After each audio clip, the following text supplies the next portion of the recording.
My name is Michele Ferrario, and I'm co-CEO of Zalora. What I would like to spend the next 15 minutes with is giving you a bit of an introduction of what we've been doing over the last 3 years, and telling you a bit about what is our vision, why are we doing what we're doing, and how do we see the markets and our positioning in those markets change over time.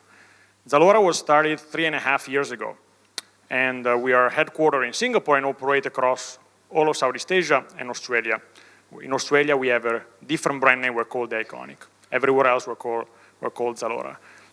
The vision is to give access for fashion product to people and to give the same access for international and local brands to a much wider set of customers. As Paul said in the earlier presentation, ASEAN is a very complex geography where offline retail is very underdeveloped in certain parts of the countries. Think about Indonesia, Philippines, or even Malaysia. And there therefore is a very, very big opportunity for online commerce, and in particular we think for fashion, for the fashion vertical, to cover that gap. Now, a few facts. As I mentioned, 3.5 years ago we launched the company, first in Australia, then in Southeast Asia. We're now part of a global group called Global Fashion Group. We merged the company with other 4 leading players. I'll go into that in a second.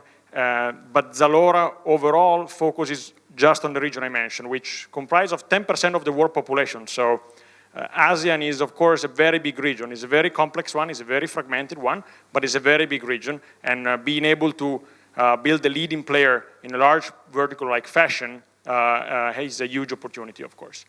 We served a bit more than 3 million customers to date, and in the first quarter of this year, we shipped close to 1.5 million orders. If you go to any of our websites, the Thailand one, the Vietnamese one, the Australian one, the Singaporean one, or any of the others, you will find a bit more than 50,000 styles focused just on fashion. Fashion defined in a broad sense, with ranging from apparel, of course, to shoes and accessories and beauty. Lastly, and definitely not less importantly, we spent the last 3.5 building the platform. Building the platform means a few things. We built the logistic platform, where we have partnered with several logistic players across countries and built our own infrastructure wherever we felt the need. So we ran our own warehouses, and we have our own last mile delivery fleet in certain areas and geographies.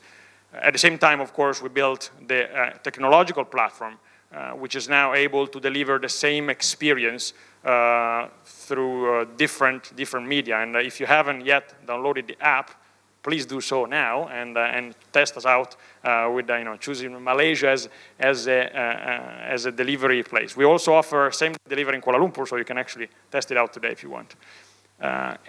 Lastly, I'll talk about assortment in a second. Of course, selling fashion, product assortment is one of the key parts of success. One of the things we've done very successfully is developing a private label line, which comprises over 1/3 of our revenues. The main line being called actually Zalora, so identifies with our brands. As I mentioned, we're now part of Global Fashion Group. On the screen, you will see the other 4 companies that are part of the same group. Overall, we cover pretty much half of the world population, just slightly below 3 billion people, where Dafiti covers Latin America, La Moda covers Russia, Ukraine, Kazakhstan, Jabong covers India, Namshi covers the Middle East, and Zalora covers Southeast Asia and Australia. And this group, and therefore Zalora, is being backed over time by quite a long list of blue chip international investors. And as of today, we raised a bit over 1 billion euros to scale up the companies in the geographies I just mentioned. You see a few of the most important investors on the slide. There is a longer list. You may know that the lead early investor was Rocket Internet, which is an incubator based out of Germany. And then over time, we raised capital from a variety of other investors, a few of them listed here. Let's talk for 2 seconds about the market. So I mentioned earlier, it's 10% of the world population. A lot of international, non-ASEAN companies look at ASEAN in a fragmented way, looking at Malaysia is too small, Thailand is too small, Philippines is too small. Altogether, they make up for a big market. Of course, the challenge is that those are actually different markets. It is true that it is a fragmented market.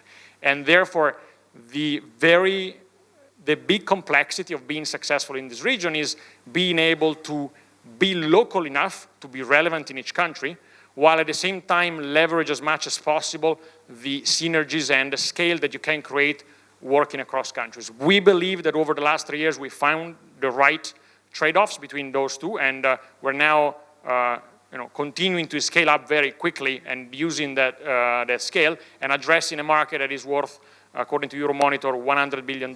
That's total fashion market, offline and online. I leave to you to decide what is the percentage of that will be online in 2018 or 2020. I don't want to speculate on that, but whatever percentage you decide, it's a big market, and it's very quickly going online, also thanks to, of course, mobile internet becoming more and more and more relevant. I mentioned it earlier, why we exist, why we launched the company. We're filling a big gap in the offer. We're offering to customer access to products that were very difficult to access. And if you are a young lady living in Kota Kinabalu and you want to buy a mango dress, you have two options. The first one is to fly to Kuala Lumpur, spend 3 hours in traffic between KLIA and the center of town. The second one is take out your iPhone or Android phone or whatever smartphone you may have, download the app of Zalora, order something, and next day you will receive in Kota Kinabalu the mango dress that you order. And of course, we make it as easy as possible in terms of free returns, ability to pay cash on delivery in case you don't have a credit card. We have, Paul rightly pointed out to the very low penetration of credit card as a big issue to scale up e-commerce in this region. So we make it as easy as possible. We provide access, and we do so. We have done so by building a platform that is able to deliver amazing customer experience across all this region, and providing for an assortment, and I will go into the detail in a second, that is very relevant with both international and local brands. We're serving two types of countries, if you look at the list. Emerging markets, such as Indonesia, of course, Philippines, Thailand, Vietnam, and developed or semi-developed markets like Singapore, Malaysia, Hong Kong, and Australia, where there is still an offer gap. In the emerging market, that offer gap is mostly focused on so even offline is underserved. In the developed market I just mentioned, and we recently launched Taiwan as an extra one, there is a specific gap on the type of products that we offer. And there is a huge opportunity to serve customers in a better way. This is our website, how it looks like. And you will see that there is a lot of focus on the product, on the curation, and how those products are presented. You see here, this is the Malaysia website, so you see the prices are in ringgit. You see a couple of international brands, plus our private label, Zalora. What you don't see here is any example from a marketplace. We also have a marketplace platform that is fully integrated. So some of the products that you find on the website are actually served through a marketplace model. Some others are served through a proprietary model or through a mix model. Very important for us is to stress the type of presentation and attention to, on one side, create an experience for customers that is unique versus the experiences you will have in other e-commerce websites that are not focused on fashion. And secondarily, the service, let's say, that we give to the brands of protecting their brands, of representing their brands in the right way. So, I have two examples here, of course, on the board, Topshop and Dorothy Perkins, but I can, Mango will be the same, Look will be the same, and a lot of local brands would have the same topic, are happy to be portrayed in a way that that respect the brand that they built. That's their major asset. They want to make sure that somebody takes care of the brand over time. Over the last 3 years, I mentioned earlier, we built the platform. I talked quickly about the logistic infrastructure. I talked quickly about IT before, and the fact that we offer seamless experience across platforms, from mobile to tablet to desktop, of course. But one of the main parts of the platform is, of course, providing the right assortment. And over the last 3 years, we've been able to partner with some of the best international and local brands. You see here a non-comprehensive list of international brands that we offer on our sites. The list is much longer, and when you go country by country and look at what is our local offering. So I'm not going to read through the list, but I'll give you a different example. In Malaysia, we also have a Muslim wear offering, which of course we do not have in the Philippines. And we partner with a lot of local brands at very different price points in order to provide to the Muslim customers in Malaysia for the opportunity to access products that may not be available maybe outside of Klang Valley. And that has been a huge success for us over the last few years. Zalora private label is a very core piece of our offering, and as I mentioned earlier, it comprises for an important percentage of our sales. Now, why it's very important is that it makes it possible for us to serve lower price points profitably, and it makes it possible for customers to access the latest fashion at affordable prices. So we've been building the brand over time, and as of today, is definitely one of the big successes of the company. Infrastructure-wise, we want to be local, and that was a decision made very early on. That means that we have supply chain in every country. So we have a warehouse in Jakarta, one in Manila, one in Ho Chi Minh City, one in Bangkok, of course, one in Kuala Lumpur, one in Sydney, and one in Singapore. The reason for that is that we want to be able to offer amazing customer experience wherever you are in each of these markets. And to be able to offer same-day delivery in Jakarta or in Manila, or next-day delivery or 2 days delivery in secondary, tertiary cities of Indonesia, Philippines, or Thailand, you need to be in the countries already. We have also more than 300 riders across the region doing last-mile delivery in areas where we can provide a better service than the 3PL can, and we can provide it at a lower cost. In other areas where we're not able to provide the same level of service, we're happy to partner with our partners. We offer local customer service, meaning that in every country, of course, we speak the local language, and we localize payment methods, where cash on delivery is, of course, very important in most of the emerging markets, and in other markets, there are different percentages. One example is, for instance, in Singapore, we offer pay and collect at 7-Eleven. And quite a significant portion of our customers decide to buy online, show up at 7-Eleven, collect the parcel, pay there. That's something we've been pioneering since a year and a half ago in this region, and it has been a huge success. Lastly, on e-production, we have photo shooting studios in every country, and are able to create the pictures that you've seen earlier on the Topshop, Dorothy Perkins, and Zalora product. And again, it's part of our DNA to make sure there is a very strong attention on curation and how the products are portrayed. The way we see ourselves in the market is we're different from all of the current and potential future competitors. And the way we differentiate is the following. So if you compare us to global fashion e-commerce that do not have a local presence in ASEAN, but do offer maybe their products to ASEAN customers, we differentiate by being local. And being local means that we have a localized assortment. I gave the Muslim wear examples earlier. We have localized customer service. You are in Vietnam, you call customer service, somebody will pick up the phone in less than 20 seconds and speak Vietnamese to you. This is, of course, not offered by global fashion players. We have, of course, localized websites, and we offer a speed of delivery, hassle-free return that is not possible to offer unless you have a logistic infrastructure in the countries. And none of the global fashion players deem any of this country by themselves big enough to actually build that infrastructure. Versus the local fashion e-commerce and blog shop, we kind of offer the international perspective. The first and most important thing I would say is the ability to attract talent.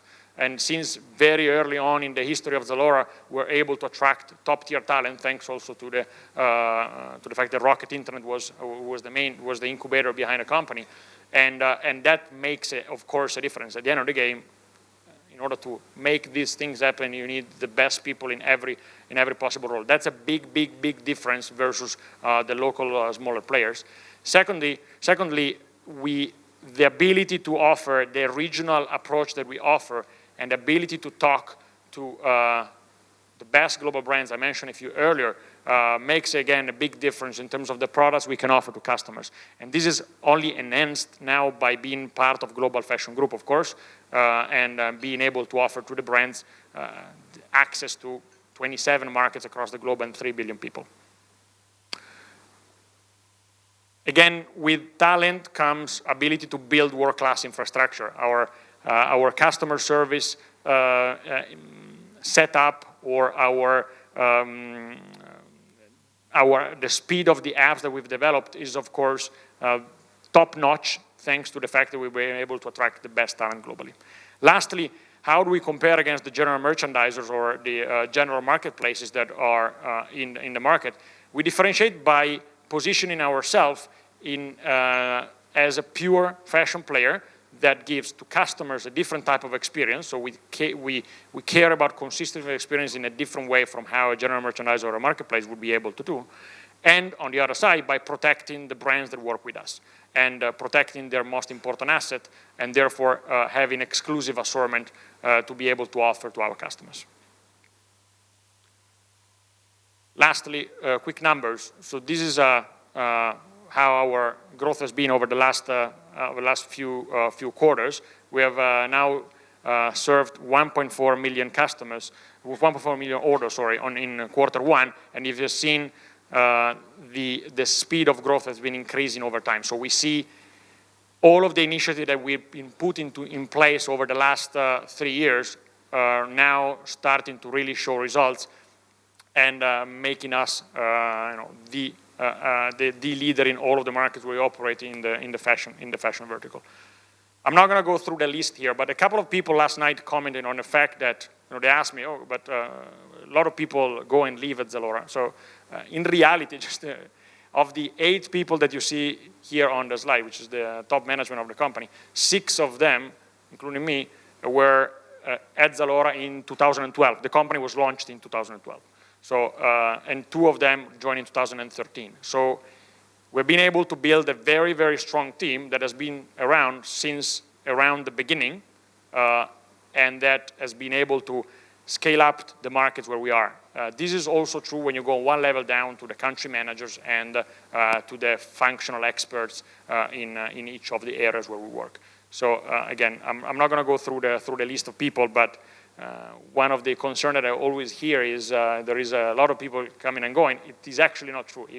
It's a very, very stable team that has been focused on building the company over the last 3 years. This is, actually I'm 2 minutes off time, so I apologize for that. And I will leave the microphone to the next speaker. Thank you very much for your attention.